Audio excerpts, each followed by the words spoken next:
Ingat catatan sejarah bagaimana sebuah negara menjadi besar dan bertahan hingga ratusan tahun. Juga di sisi lain ada negara yang bubar hanya dalam satu generasi. Semua itu bukan hanya karena berhasil mengurusi kebutuhan dalam negeri atau dikenal dengan istilah urusan domestik, namun juga berhasil menangani perampokan dari luar wilayah, baik yang terang-terangan merampok ataupun dengan halus menipu. Juga pandai memanfaatkan kekuatan luar negeri, serta mahir diplomasi termasuk diplomasi dagang untuk memenuhi kebutuhan domestik yang tidak bisa diproduksi sendiri, baik bahan baku maupun produk jadi. Main cantik di luar negeri, main cantik di dalam negeri. Membangun SDM yang solid dengan jiwa nasionalisme yang tinggi adalah kunci negara berdaulat dalam jangka panjang. Atau pendeknya sebuah negara, semua ini bisa terjadi di bawah pemimpin yang punya visi. Tidak pernah cukup jika pemimpinnya pragmatis, sederhana, dan kasual. Semuanya akan ada akibat negatif dan positifnya dalam kurun waktu cepat maupun panjang. Kita lanjut informasinya. Kita melihat negara kota yang kecil di Eropa bernama Venesia di abad pertengahan yang bermain cantik, miring ke Yunani dalam strategi luar negerinya. Kemudian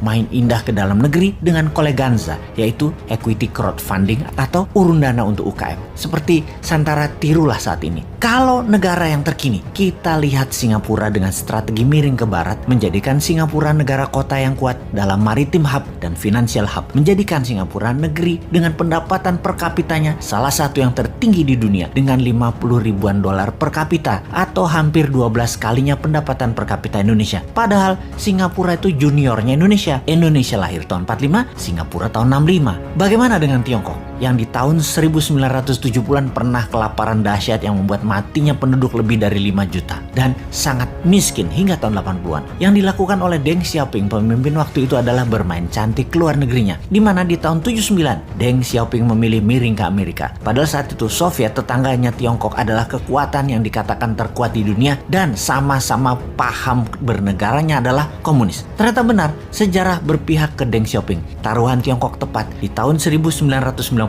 Soviet bubar. Di tahun 80-an kekuatan komunis memang lagi kuat-kuatnya di dunia dan Amerika yang memiliki alat propaganda yang bernamanya demokrasi sedang diserang di mana-mana.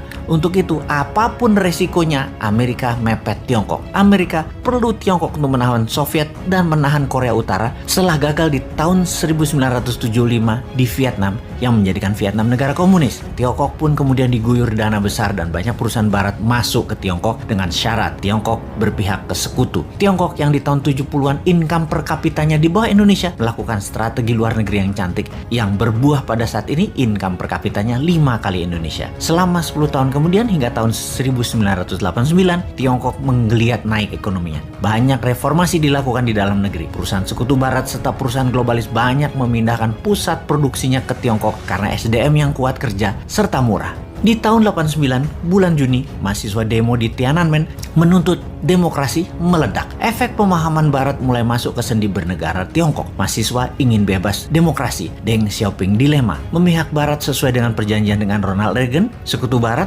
atau balik kanan mementingkan dasar negara, sosialis komunis. Setelah adanya secret meeting, keputusannya adalah tetap sosialis komunis dan anti demokrasi barat. Maka disikatlah mahasiswa di Tiananmen Square itu, sebuah massacre atau pembantaian dengan 10.000 korban mati di saat itu. Efeknya dunia mengecam Tiongkok. Lebih dari 50% perusahaan Amerika dan perusahaan barat menarik diri dari Tiongkok. Namun keputusan Tiongkok sudah bulat. Bermain dengan globalis, tidak bermain dengan negara barat. Dengan membangun semua ke dalam negeri terlebih dahulu. Tiongkok menggunakan ekonominya MMT Michael Hudson. Tiongkok mainkan double currency system. Di dalam cetak uang berbasis proyek, ke luar negeri pakai yuan berbasis dolar. Tiongkok membangun gila-gilaan di dalam negeri setelah memiliki keterampilan yang diberikan barat selama 10 tahunan. Di dalam membangun berbasis printing money. Semuanya tentunya dengan studi mendalam, bukan asal bangun jalan tol saja misalnya, tetapi membangun jaringan sambungan antar kota produksi, pemasok bahan baku, hingga membangun industri kendaraan niaganya. Isinya apa, kemana arahnya, semua dirancang dengan teliti. Efeknya biaya produksi turun, produksi jadi cepat terdistribusi. 12 lapis benefit pembangunan didapatkan. Bukan hanya 2 manfaat didapatkan dalam membangun jalan pakai hutang, yaitu jalanan dibangun ramainya hanya untuk mudik lebaran sebagai manfaat pertama